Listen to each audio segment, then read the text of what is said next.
back to my channel. This week I actually want to tell you guys about a couple books that I've read. I know, it's been a while. Applause, applause. But yeah, if you guys are interested, just keep watching. Okay, so I did my TBR a while ago, back in like the beginning of fall, and I had this very like good list of things I wanted to read. And I actually started reading A Clockwork Princess again, and I actually got through like a little bit more of it, but I still just stopped reading it again. And I still haven't finished it. I will. That is like my big like reading goal for the end of the year, is to like finish reading that one book.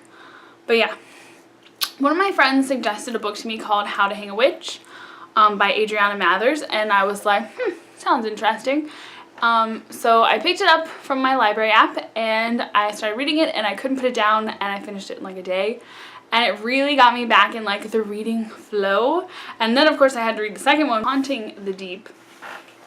So the first book is about a girl named Samantha Mathers whose father has fallen into a coma, so she and her stepmother have to move back to his family home out of their Manhattan apartment and they move to Massachusetts and Salem. And it kind of starts bringing back all of this like historical like Salem witch trial stuff, and like this group of people who are known as the descendants that are actually descendants from the people who were killed during the witch trials. And it kind of has this really cool like supernatural meets historical intertwining thing happening.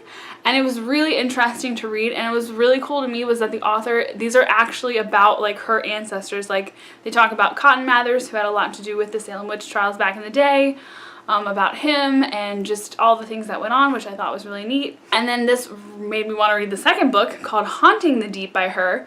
It's actually about some of her relatives that were on the Titanic, and it goes about, we have Samantha back and some of the supernatural characters that were in the first one, and it has these elements of things that are in the present pulling her into the past of the Titanic and how it sank. And it was just really interesting to read, and I really enjoyed both of these books. It's got romance, it's got supernatural, it's got historical, it's got all these great elements tied together. It is a young adult novel, and I would say it's a little bit more on the young side, but I thought it was really interesting and it definitely kept my attention.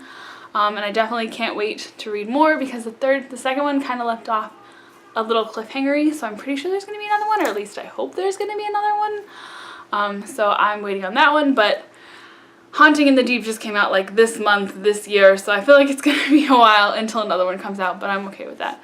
But it has gotten me on the reading path again, which is great. I actually picked up the Hush Hush series by Rebecca Fitzpatrick, and I started reading that / listening to that. I started reading it, and then I was trying to do some stuff around the house, and I was like, man, I really wish I had the audiobook.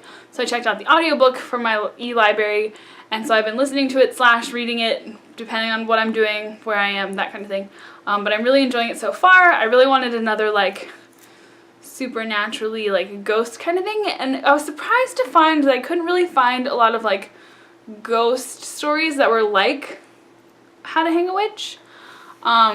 So if you have anything, if you've read that book and you know about it and you know other books that are like it that you've enjoyed, please let me know down below, because I've definitely been looking for some things and I haven't been able to find anything that's quite the cup of tea I'm looking for. So yeah. But I'm currently reading Hush Hush, and I did buy the whole series, so I hope to finish those. And then maybe I'll jump back to A Clockwork Princess and all the other books that I actually had on my TBR for fall. So we shall see. That's my reading update for you guys. As far as writing goes, I actually started kind of outlining, writing, scribbling, something. I don't know. It kind of inspired me to want to do NaNoWriMo, but I also don't want to do NaNoWriMo because I feel like it's very unrealistic for me to actually finish. So I think what I'm going to do for NaNoWriMo, instead of like my goal to write 50,000 words and write a full novel, is going to be to actually like completely finish an outline of one of the things that I've been working on and kind of get everything structured and how I want to go. And then maybe I'll do like my own NaNoWriMo kind of thing, just like as I have time. Maybe not put the month constriction on myself. But I think I am going to maybe do that. So we shall see. I'll keep you posted. Right now my goal is to just finish the outline of the notes that I've been jotting down for my new idea. So we'll see how that goes. It's nice to like be back in reading always makes me feel more like creative and inspired, and it makes me want to write and it makes me want to do more reading.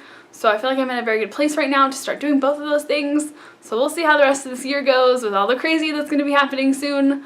But yeah, I'd love to know what you guys are reading, what you're enjoying these days, if you're doing NaNoWriMo, all that good stuff. So if you like this video, please give it a thumbs up. And if you'd like to see more videos like this, please subscribe. Have an amazing day, have an amazing week, and I will see you guys next Tuesday. Bye!